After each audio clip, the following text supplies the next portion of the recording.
Hi, it's Mr. Anderson, and this is Chemistry Essentials video 34, which is on electrochemistry. In electrochemistry, what we're doing is generating current. We're actually generating moving electrons in a reaction, or we're requiring those.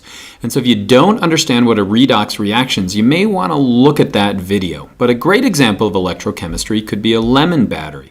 All we're doing is inserting two pieces of metal into the lemon, and we're going to generate voltage. Now, you'd have to hook it up to a pretty sensitive voltmeter to measure that voltage, but if we hook a number of lemon batteries up in series, we could actually light a little LED. And so electrochemistry is really the study of redox reactions, and we're separating the reduction and the oxidation portion in space or time. Now, when you do that properly, you've created something called an electrochemical cell. That cell could either be a galvanic cell. It's sometimes also referred to as a voltaic cell.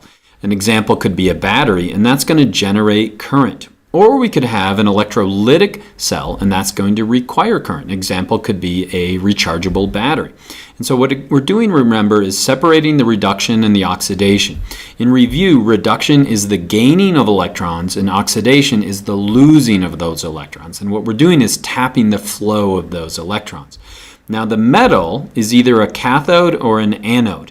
And a quick way to remember that is that reduction always occurs at the cathode and oxidation at the anode. Or a better way to remember that is that the consonants R and C are going to pair, and the vowels, the O and the A, are going to pair as well. And so what we can do is analyze this cell. We can break it down into its two half reactions. We could figure out the potential of those two half reactions and then simply add them together to figure out the standard potential. So how much energy that cell could produce or require if it's electrolytic. Now this would be at STP, standard temperature and pressure. And so if we have variance from that, then we could use Le Chatelier's principle to qualitatively measure what's going on. We can also measure stoichiometry in a cell. So we could use Faraday's laws to qualitatively measure that as well. And so let's start with a simple demonstration. Let's say we take zinc solid and we immerse it in a copper solution. What will happen over time is we're going to get a reaction. And what you're going to find is that zinc is going to start to become an ion dissolved in the solution, and the copper is going to start to form a solid. So you'll actually form the solid copper on the outside. And so that's a redox reaction. It's reduction, it's oxidation. There's electrons flowing there, but we're not tapping any of those electrons. And so this would be that whole redox reaction. Again, we have the zinc, which is losing those electrons, and the copper, which is gaining those electrons.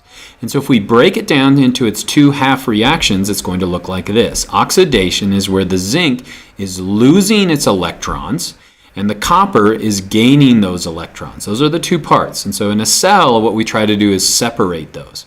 But before I actually show you the cell, I want to talk about the reduction potential. In other words, that's the potential energy that can really be released in a reaction like this. And so the zinc being oxidized is like a waterfall. In other words, it has energy up here and it's releasing that energy. And we could measure it as 0.76 volts. And so you could look up standard reduction potentials and you'll find a list of these for a number of different reduction and oxidation reactions. Now the cool thing is if we run it in the other direction, then it would be negative 7.6 volts. In other words, it'd be like trying to move the water up again. It would require that energy. So if we look at the reduction part, this copper gaining of electrons, it's going to have a reduction potential, or an E naught, of 0.34 volts. Okay, now let's actually build that cell. Let's separate the reduction and the oxidation portion. And so over here we have the anode. That's going to be where that oxidation takes place, that oxidation of the zinc. And then we have the cathode, and they're each going to be in a different solution. So right here we've got copper metal in a copper solution, and then over here we have zinc ions in zinc solid in a zinc solution. And if we just let it sit like this, nothing will happen. In other words, it's not going to generate any voltage if we had a little voltmeter here up at the top. And the reason why is that we haven't completed the circuit. And so to do that, we're actually going to have to add a salt bridge. A salt bridge is going to be filled lots of times with a gel. In this case, we've got sodium nitrate, and what it's going to do is it's going to allow the ions to actually flow. So once we've added the salt bridge, this thing's going to turn on. And electrons are going to flow from the anode to the cathode. In other words, the electrons that are being lost in this zinc metal as the zinc becomes a zinc ion are going to travel through the wire to the cathode, where they're going to actually pick up those electrons. And so let's talk about what's going on over here on the anode. This zinc metal, this zinc solid, is actually moving off into an ion in the solution itself. As it does that, it's losing those electrons. And so it's also losing mass. In other words, this anode is going to lose mass over time. If we look over on the other side, the cathode is actually going to gain mass because that copper that's in solution is going to combine with those electrons that are coming over from the anode, and it's going to form a copper metal. And so we could see that the voltage is 1.1 volts. How did I get that 1.1 volts? I simply added up the reduction potential of those two half reactions. Now, how long is this going to occur? It's going to occur until it reaches some kind of an equilibrium, and so it won't last forever. Now, there's a Nernst equation you could use to analyze what happens if it's not really at standard potential, but that's outside the level of AP chemistry. What you should really use is Le Chatelier's principle. So what would happen, for example, if we increase the amount of zinc on this solution? That would slow this reaction. Or if we were to increase the amount of copper, it's going to speed up this reaction. What happens if we increase the temperature? That's going to speed up the chemistry. It's going to speed up this reaction, and it's going to be quicker. In other words, we're going to generate more volts than we would if it was at a cold temperature. And so you should qualitatively kind of understand how a chemical reaction, or things that would affect a chemical reaction, could convert to things that would affect this cell. Now, what's an electrolytic cell? It's really essentially the opposite of that. In this one, what we're going to do is add current. In this case, we're adding a battery on this side, and we're actually going to cause electrons to flow. Great example of this could be electroplating, when we're actually adding one metal to the other side. Another example could be rechargeable batteries. And so a rechargeable battery works is you hook it up to electricity, and what it does is it acts as an electrolytic cell. It's going to store energy inside the cell. Now you unplug it from electricity, and now it becomes a galvanic cell. It can actually release energy.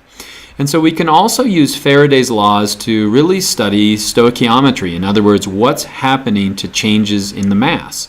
And there are two laws. The first one is an equivalence between electricity and the mass. In other words, the more electricity that we apply to a cell, it's directly related to the amount of mass that a cathode or an anode is going to gain or lose. We also have an equivalence in Faraday's second law to the mass loss is going to be equivalent to the equivalent weight of that cathode or anode.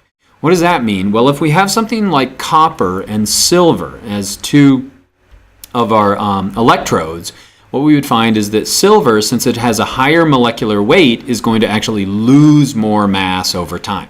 And so that shouldn't seem surprising if you're looking at it as the losing of atoms from either the anode or the cathode. And so you should have learned the following. Did you learn to analyze data from galvanic or electrolytic cells? In other words, can you identify what is the reduction part and what is the oxidation part? And then finally, could you apply half reactions? Again, we did that with reduction potential or Faraday's law to see what's going on in a cell. Well, if you did, you learned what I hoped you would learn, and I hope that was helpful.